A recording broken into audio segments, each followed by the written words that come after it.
লাশ তো আমরা দাফন করি সবাই বটে, কিন্তু যখন দাফন করে চলে আসে আর চেকিং পোস্ট যখন চলে আসে, চেকিং পোস্ট ফেরেশতা যখন চেক করতে আসে, তো আপনারাও দেখছেন লাশ দাফন করে বলেন মাথার গিরাটা খুলা দাও, পায়েরটা খুলা দাও, ঠিক না?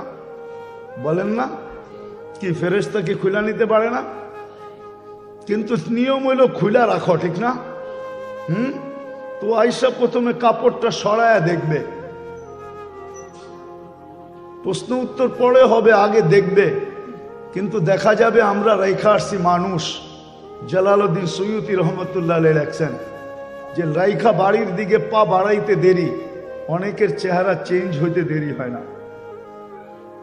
ওই চেহারা দেখেই প্রশ্ন উত্তর পুরা হয়ে যায় যে এটার আর প্রশ্নের দরকার নাই, চেহারা চেঞ্জ হয়ে যায়। তো আল্লাহর কাছে মানুষ মানুষ হওয়ার মাপকাঠি বা পাল্লা বা মিটার বা স্কেল বা ফিতা যাই বলেন, ওটা ভিন্ন। ইমাম বুখারী রহমতুল্লাহ আলাইহি এটাই বুঝাইতে চাইতেছেন। শেষ হাদিসে এইদিকে ইঙ্গিত যে শোনো মুসলমান উম্মতে মুহাম্মাদি, তোমার মাপকাঠি কিন্তু আল্লাহর কাছে হলো আমল। আমল হলো তোমার মাপকাঠি। আমলের ভিত্তিতে তোমাকে মাপবে, আমল দিয়ে তোমাকে মাপবে, আমলের মিটার দিয়ে তোমাকে মাপবে। বিদায় শুরু হাদিস থেকে শেষ হাদিস পর্যন্ত উনি এটাই বুঝাইতে চাইছেন যে আসলে মুসলমান উম্মতে মুহাম্মাদির আল্লাহর কাছে দামি হওয়ার জন্য, মূল্যায়ন হওয়ার জন্য, মূল্যায়িত হওয়ার জন্য, দাম পাওয়ার জন্য একমাত্র মাপকাঠি হলো আমল। আমলের দ্বারা মূল্যায়িত হবে ওই আমল যে আমল আল্লাহ ওহীর মাধ্যমে পাঠাইছেন। জিবরিল আলাইহিস সালাতু ওয়াস সালামের মাধ্যমে মুহাম্মদুর রাসূলুল্লাহ সাল্লাল্লাহু আলাইহি ওয়াসাল্লামের উপরে আসছেন। মা আতাকুমুর রাসূল ফাখুযু ওয়া মা নাহাকুম আনহু ফান্তাহু। এটাই হলো মাপকাঠি। আমলই একমাত্র আমাদের জীবনের মাপকাঠি। আমল দিয়ে আল্লাহর কাছে আমরা মূল্যায়িত হব।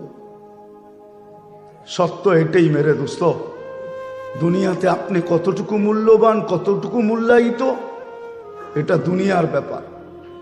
যালিকা মাতাউল হায়াতিদ দুনিয়া জাআলনাকুম শুউবান ওয়া কাবাইলা লিতাআরাফু। আর পরিচয় পরিচিতি মাত্র, এটা আল্লাহর কাছে না।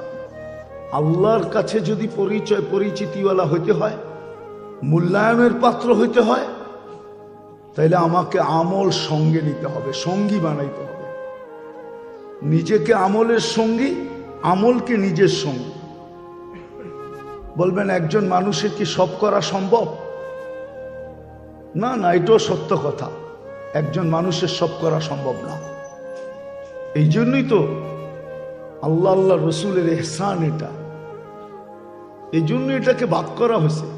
গরিবের জন্য একরকম, ধনীর জন্য একরকম, শাসকের জন্য একরকম, শাসিতের জন্য একরকম, নারীর জন্য একরকম, পুরুষের জন্য একরকম, যুবকের জন্য একরকম, বৃদ্ধের জন্য একরকম।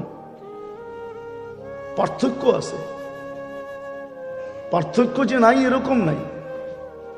গরিবও জাকাত দিবে এরকম না, গরিব তো জাকাত খাবে, ধনী জাকাত